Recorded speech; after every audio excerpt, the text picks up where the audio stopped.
What's up, guys? My name is DJ Swivel, and we are back for another week of Just the Tips. And this week is all about how do you get your kick drum to cut through your mix. Stay tuned.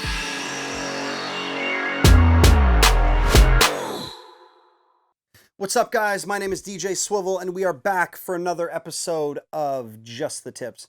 And this week is all about kick drums. How do you get them to cut through your mix? Now, obviously, every song is different. It's very difficult to, apply one rule to any one song. But I have this song that I'm working on right now, and I did some interesting things to get this kick drum to cut through. It's from a band called Whatever We Are, friends of mine. And the genre is like, they're a pop band, but it leans a little bit rock, but there's certainly some hip hop influence and things like that. And so I thought this would be a good example to show how you can get your kick drum to cut through. This is also something I get asked so often. My kicks never slap the way that I want them to. Well, here's a tip on how you can get them to cut through your mix. One of the problems that we have nowadays is, adding things to your mix is so easy.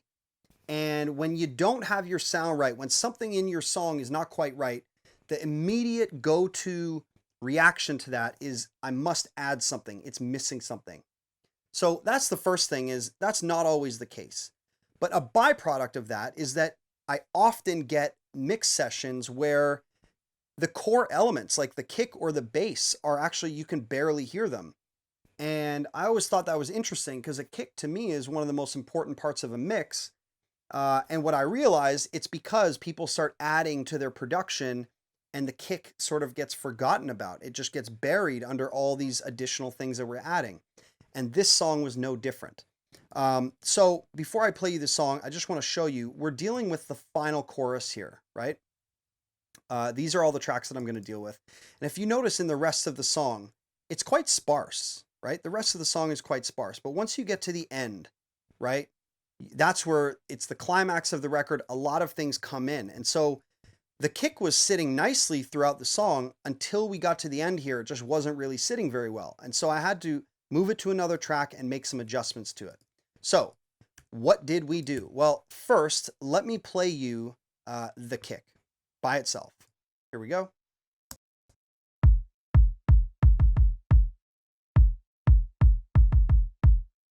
It's your typical kind of, punchy, hip hop, urban influenced kick, right?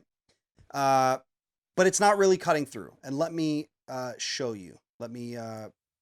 We'll just play the whole song in context at the end here, and you'll hear it. The kick's not really cutting through.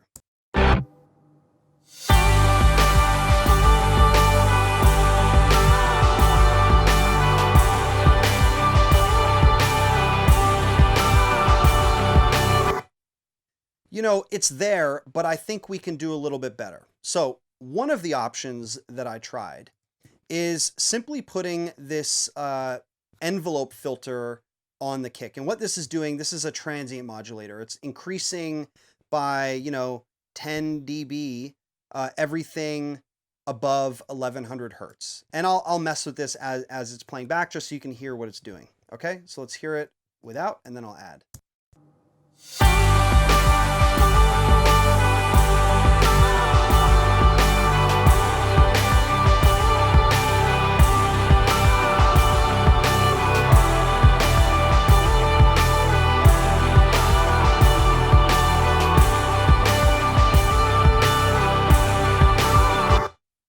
So it's doing a little bit. It's definitely making the kick feel a little punchier, but it's not quite going as far as I need it to.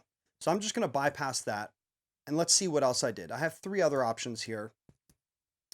Let's look at option A. So option A, you'll notice this track looks very similar to this track, right? Well, that's because I duplicated it. I literally copied this. This is the identical track to this. It's just processed a bit differently. So let's see what I'm doing. Let's play it, and then I'll work my way backwards. Here we go.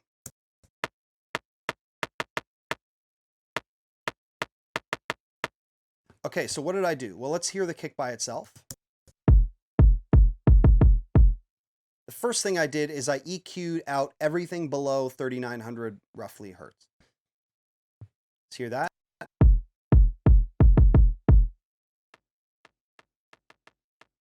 Okay. So now you're only hearing the high frequency, but if you notice, the kick drum by itself didn't have a lot of high frequency information. So by pulling out all that low, we completely lost any volume that we had on that kick. So the next plugin is a limiter, which is just pulling the volume up. I don't even think I'm doing any limiting, but let's see.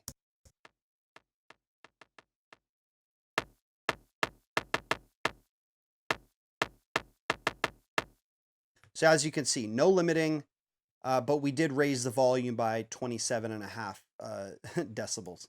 Okay, so finally, let's see what the last thing we're doing is. We have a gate on there, and that's to get rid of the tail, the decay of the original kick sample. So let's hear it, and then I'll add the gate, 2 bars into it.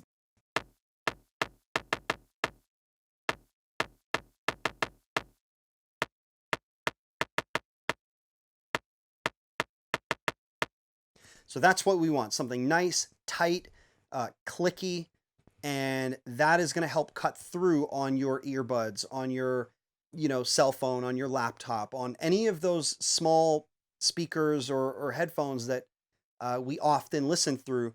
This is the type of thing that's going to help your kick cut through on those listening environments. So let's hear this in context with the song, and I'll start by playing the song without option A, and then I'll unmute option A 2 bars into it so you can hear what it does. Okay?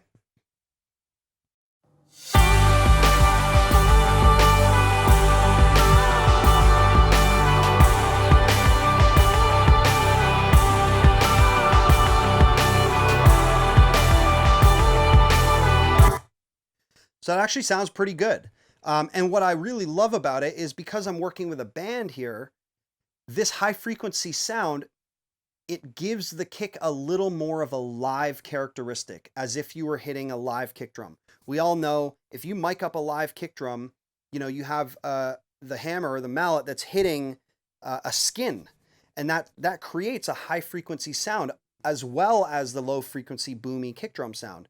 And that's very typical of any sort of music that would take advantage of a live kick drum. So rock music or anything really.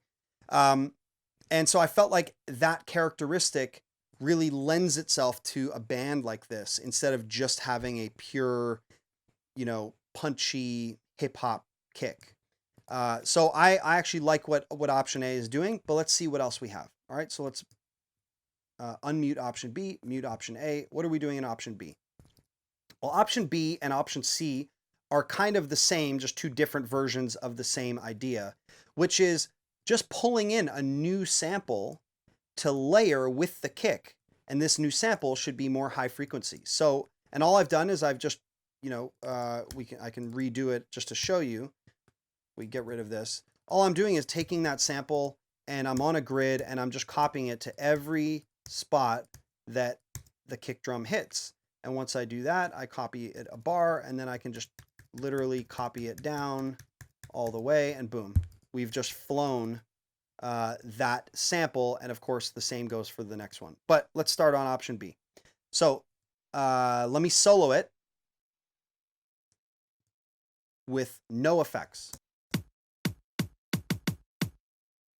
Just sounds like a really tight kick drum with no low frequency in it. All that's been filtered out. So what do we do? Well, I actually filtered it out more. So let's hear what that sounds like.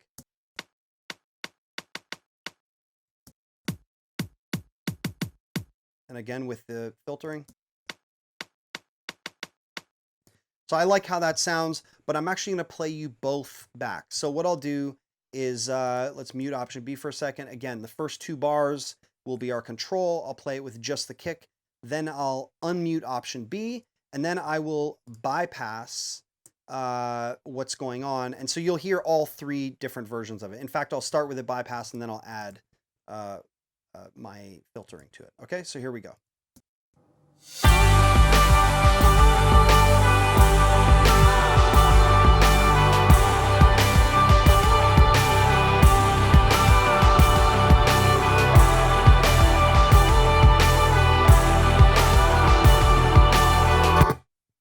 So me personally, I like it with the filtering on it, but you may like it the other way. To me, the other way, it doesn't quite glue the kick and the attacky kick sound. It doesn't really keep them glued together, and it just like I hear it as a second sound rather than one. So that's just me, but you can also play with the volume and see if that fixes that. So anyways, currently I like option B. Let's see what we're doing on option C. Option C is interesting because, you know, for option B, I actually have a folder of sounds that are these high frequency, you know, kicks or clicks or hi-hat sounds, things like that that are designed to be used in this way. But if you don't have that, I just want to show you, you don't need it. You can do it with anything. So this snare drum that I've pulled from, this is actually the snare drum from this session, right? Let's listen to it, bypass everything, solo it. Here's what this snare sounds like, right? So obviously those two clicks after is just the edited version of it. And if we look, that is actually this snare over here. So let's solo this.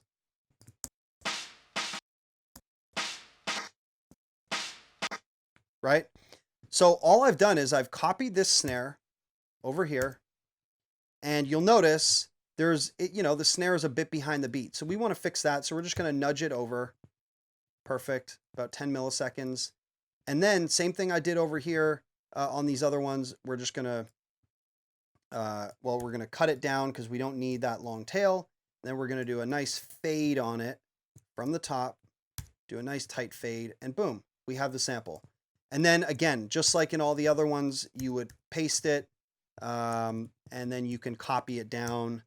So I can paste it here, here, here, here, here,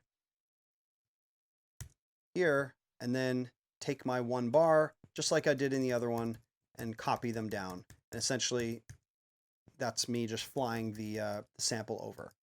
And so now let's hear how we processed it. Okay, so this is with no processing, just the edit, right? So shortening the snare and doing a fade on it.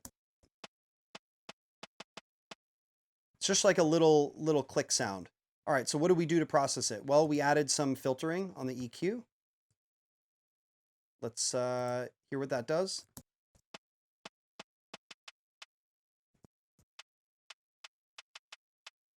Then we added a compressor, which is doing a bit of gain staging.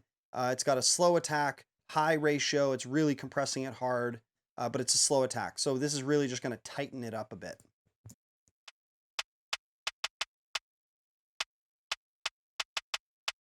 And you can hear it gets louder because we added some gain staging. So we pushed the volume on the output.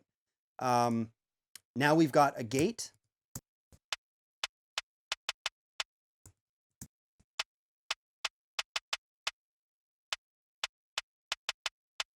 You can hear that gate just tightens that up a little more. And then we have another EQ. This is just doing some shaping. So I've got a hard 48 dB per octave filter at 365, a high pass filter, and then a low pass filter at about 77. Again, 36 decibel per octave on the slope. And let's see what that does.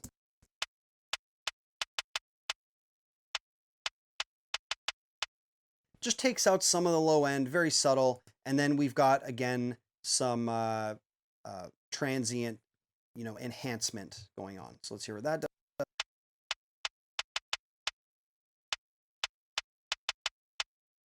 Kind of just gives it a little bit more of a clicky characteristic. All right, so now we've heard it. Let's hear what it sounds like in context, okay?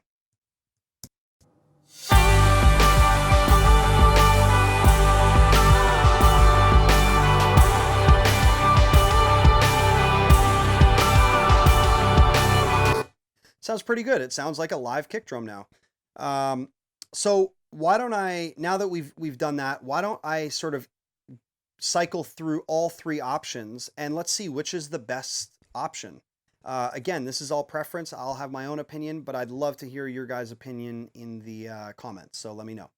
All right, so let's start. I will start with 2 bars of the control, and then every 2 bars I will add option A, option B, option C, and we'll see which one sits the best. All right, here we go.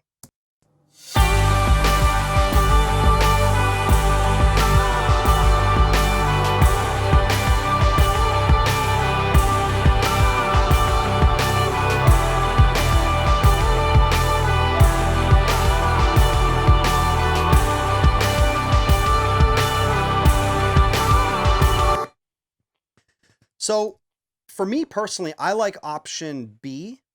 Option B seems to cut through the way that I want it to. Option C feels a little too much like a live kick. Option A isn't so bad either, but for me, option B does it. Let's do it one more time, and maybe you can hear the differences. They're subtle, but in mixing, most of the changes are subtle. Mixing is not huge brush strokes. It's a lot of little brush strokes.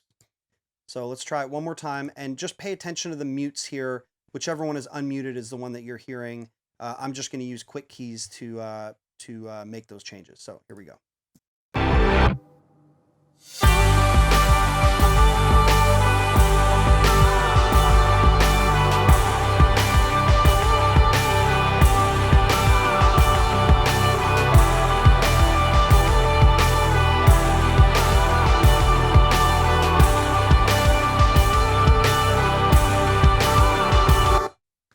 Yeah, I think I like option B. So that's my personal favorite. Would love to hear some feedback from you guys. What's your favorite? Is this a technique that you've already been using, or is this something new you haven't seen before? Let me know. Make sure you like, subscribe, leave a comment. You know the drill. And I'll see you guys in 2 weeks for the next Just the Tips. I'm DJ Swivel. Thanks, guys. Peace.